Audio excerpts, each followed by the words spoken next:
All right, what's up, man? And welcome to the training. Today's video, we're going to be discussing how to get a social circle wingman. Wanted to hop on here and just give you guys a quick tutorial on my thoughts when it comes to social circle wingmanship, how it's done, what are the steps to get there, things to look out for, so on and so forth. So let's just dive right into it here. All right, so first things first, I want to cover why is it important and why do you need to get a wingman to help you to build your social circle?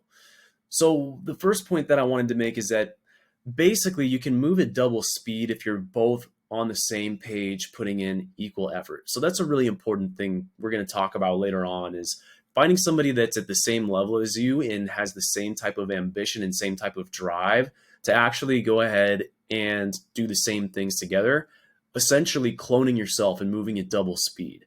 So what happens is as you end up getting one, two, or maybe even three wingmen, you can begin to do things like split up different costs to start doing higher value activities. Maybe that's going to be rentals or reservations. So this is going to allow you to pack a little bit more of a punch with your invitations because you're working together with other people as opposed to going about your social life as a lone wolf. So you're also able to virtually double your social circle by getting a wingman because you're tapping into their existing list of contacts. So when it comes to things like invitations, you're going to be reducing the burden of performance and reducing the amount of pressure that's on you for things to go well. So let's get a little bit further into some of the how-tos and some of the mistakes when it comes to social circle and wingmanship, all right? So a mistake that I see people making is that you can't make a wingman out of somebody who's clearly higher value than you or clearly higher status than you. They're just simply going to be too busy and they may or may not really be interested. All right. So typically what's going to happen is you're going to end up working together with somebody that's on about the same level as you. And so that can mean a lot of different things. It can mean just really like, how recently they've lived in the area. It could be their income level. It could be just their amount of connections and the way that their social life looks now. It's probably going to end up being really similar to yours. So if you're a guy that doesn't really have any friends at all, there's other guys that don't have any friends at all that could be a perfect wingman. If you're a guy that's like halfway there and your social circle is still in development, there's going to be other guys that are kind of halfway to their goals. And that's what you're going to be wanting to look for, somebody that's playing on the same level as you. So you also you can't create a wingman out of somebody who isn't on the same page, and not just in terms of what level they're on, but the level of ambition.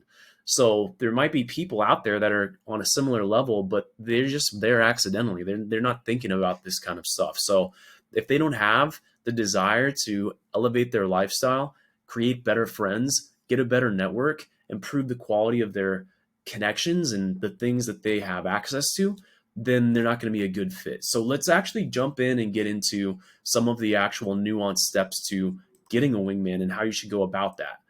The way that I came up with it in my mind was basically a 3-step process. So the first step is going to be to interact with the individual. The second step is going to be a vetting process of the individual. And then the third step is going to be collaboration. So let's talk about each step in sequential order in different steps here. So let's just talk about the interact part. So at some point here, you're going to have to meet this person and you're going to have to connect with this person. The same way that you would with anybody else, basically. So, this could be at the gym. This could be at work. This could be while you're out and about. This could even be an event that you're at, right? It's a person that you've come into contact with, you've had a conversation with, and you've connected with on social media. And then you're going to do the same thing as you normally would, which is be, following up with this person, then inviting them out to come do something social with you. So you're going to invite them into a social environment so that we can move on to phase 2, which is going to be the vetting process. Now, the vetting process is going to be the most important out of all of them because you're going to want to check their vibe around other people. The most important thing is that you want to be looking for and testing to see if this person understands the bro code. That's the number one thing to look out for when you're forming best friends is, does this person respect and honor the fucking bro code, man? Because you cannot build a foundation on sand. They have to have They have to be a person of principle. They have to be somebody that will abide by the code of conduct, because if you're going to become teammates, and this is a long-term partnership, then that's going to be the most important aspect. So you're also going to want to kind of feel out friendship material and compatibility. Like, is it really somebody that you could see being a lifelong friend? Do you guys actually vibe and actually, have a connection, right? So that's not immediately obvious when you meet somebody for the first time. So that's why getting them out, getting them into a social environment is going to be really important. So after you've done that, if you think that they may have potential and be a good fit, I think the best thing that you guys could do is actually take the follow-up of a small step further and either give that person a text message recap of the night before, or even bring them on the phone and just shoot the shit and give them a phone call. So you would just basically call them and talk about some of the crazy stuff that happened the night before, or maybe recap some of the memories and some of the good things that happened, some of the bad things that happened, because now you're going to kind of begin to move things in a little bit more of like a personal direction, right?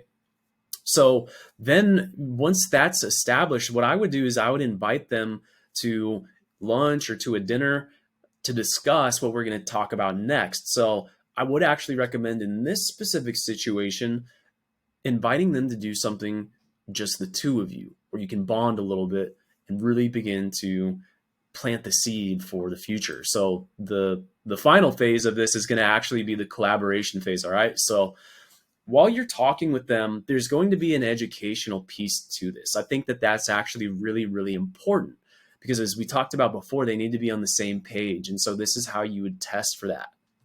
So you're going to want to talk to them about some of your goals and what it really is that you're trying to do. So you'd explain to them in plain English how you're looking to start getting people together so you're able to network with guys and create a social circle with women and have fun. So you're going to want to also bring up topics, explain how you've been trying to improve your Instagram game and, maybe up your social status with some really good content so that you can start to live a better life and have more opportunities and really master your city, right? So at that point, if you feel like the vibe is there and they're receptive, then what I would do is I would propose some kind of idea to them as it presented as like an opportunity to co-host, right, one of these 4 event types that we talk about inside the program. So under the premise of the value that both of you are going to get. So the way that might sound is like, hey, dude, like, honestly, one of these weekends, I'd say you and me get a big reservation at one of these dinner places and just see how many people we can get to come out with us, or just see how many women we can get to come with us to XYZ venue and just see what we can do together, and just give them that opportunity, right? Give them a chance to say yes to something cool. Now, when you make those plans, I mean, that's really going to be all this is. I mean, that's the process right there. And if you make it happen and it's fun and it's successful, well, then that's going to, build a bond, and it's going to form a friendship between the two of you guys that could potentially last a lifetime and could really end up becoming somebody that really truly is your best friend. And I hope that you guys find that. Like, I really hope that you guys can form really cool connections with people that actually last, and that you're on the same page together. You can build with them, you can grow with them, and you can share amazing life experiences with them. So follow this process, man. And with that being said, I hope to see you guys on the next group call inside of the Discord. Hit me up on Instagram if you've got any questions, or a private chat inside the Discord as well. And I will see you guys on the next video, man. Peace.